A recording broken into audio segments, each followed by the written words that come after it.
महाराज परीक्षित ने पूछ लिया, गुरुदेव, शास्त्र पढ़कर अथवा भागवत कथा सुनकर क्या ज्ञान वैराग्य सभी को हो जाता है?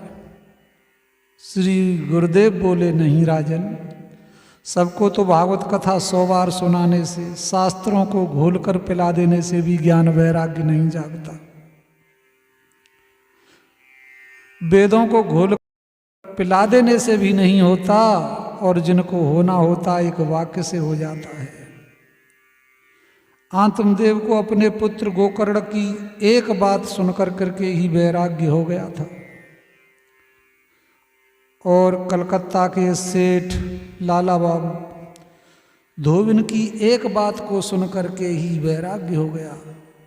धोबिन धोबी से कह रही थी, चलो देर हो रही है और नदी के उस पार जाना है। कहने का उद्देश्य था कि सूरज ढल जा रहा है, रात हो रही है और हमें नदी के पार जाना है, इसलिए जल्दी करो। जब यही वाक्य सेठ लाला बाबू ने सुना तो वैराग्य हो गया। सच तो कह रही है कि जिंदगी की शाम तो हमारी भी हो रही है, और जीवन के उस पार तो हमको भी जाना है। नारायण, जाना तो हम सबको ही है उस पार, परंतु हम और आप लोगों को होश नहीं है। जब लाला बाबू को वैराग्य हुआ तो उस धोबिन को गुरु बनाया और गृह त्याग करके वृंदावन में एक विशाल मंदिर बनवाया, जो आज भी है। राजन, हमको तो लगता है कि इस ज्ञान वैराग्य को जगाने में परिवार की भी कभी कभी बड़ी भूमिका होती है। कहते हैं कभी उज्जैन नगरी में एक धनी ब्राह्मण रहता था, बहुत बीमार पड़ गया। एक बार भागवत कर्म से कमाया धन बीमारी में लगने लगा।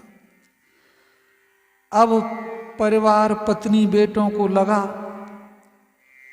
कि ये पिताजी अब बचेंगे तो है नहीं, शेष धन भी बर्बाद करके ही मरेंगे। तो पिताजी को लेकर हरिद्वार छोड़कर लौट गए, मरने के लिए छोड़ दिया। इसने इंतजार किया, इसे पता हुआ कि सब मुझे मरने छोड़ गए हैं, तो इसने आत्महत्या के विचार से वहीं खड़ी जो रूखड़ी थी उसे खाना प्रारंभ कर दिया, और वो औषधि का काम कर गई। नारायण, जिसका जीवन होता है उसे कौन मार सकता है।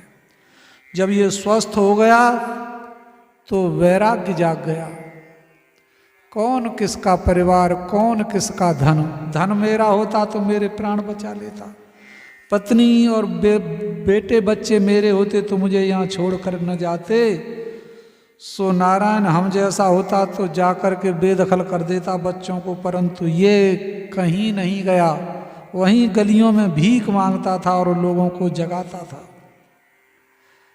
ये कहता, कोऊ न काऊ को सुख दुख कर दाता, सब निज कर्म भोग सब भ्राता।